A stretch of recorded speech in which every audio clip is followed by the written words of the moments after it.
You may never thought about this before, but it's true.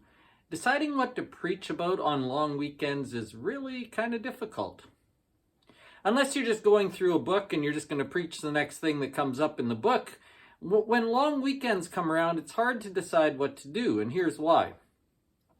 If you have something that's really important for the entire congregation to hear, you don't want to preach it on a long weekend because lots of people will be away and you'll just have to repeat yourself some other time. So it's not a good time to bring out things that the entire congregation needs to hear.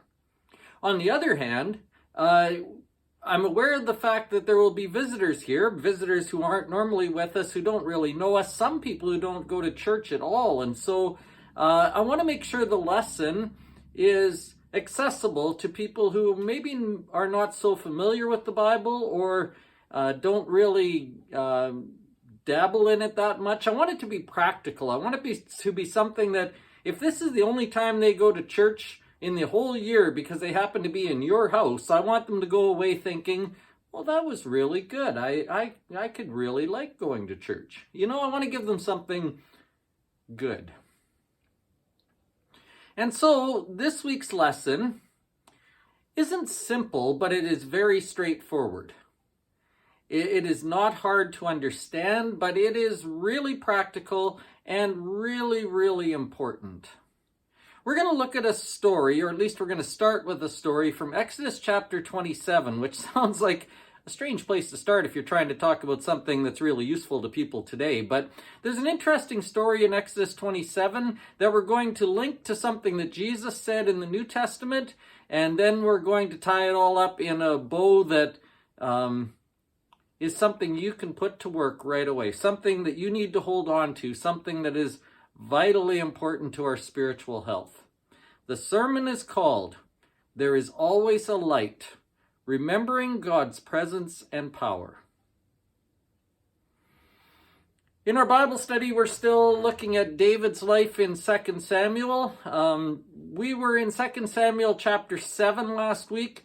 We're going to read the end of that chapter where God continues to make promises to David and reassures him that he is with David and with his kingdom, and he's going to look after him. So that's just kind of a nice little wrap up to chapter 7. But where we're really going to focus this week is in 2 Samuel chapter 9.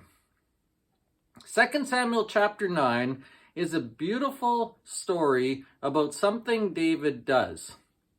David goes beyond the call of duty. He is generous beyond the point he needed to be, and it makes a huge difference in lots of different ways. David's kindness in this story sends out ripples that change things for generations.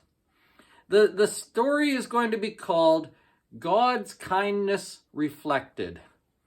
I want to show you what David did, and I want you to consider the power of just being kind when you don't need to be, or when you at least others don't think you ought to be. Reflecting God's kindness is the idea that we will talk about in 2 Samuel chapter 9. We will continue to serve lunch this Sunday, so again, people are away, we might have visitors, so please, if there's any Sunday that you've thought, I should maybe take a little bit more just in case this is the Sunday to do it.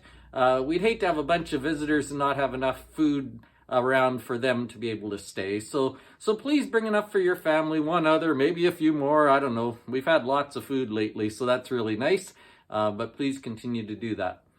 If you are going to be away this weekend, please travel safely. We will keep you in our prayers.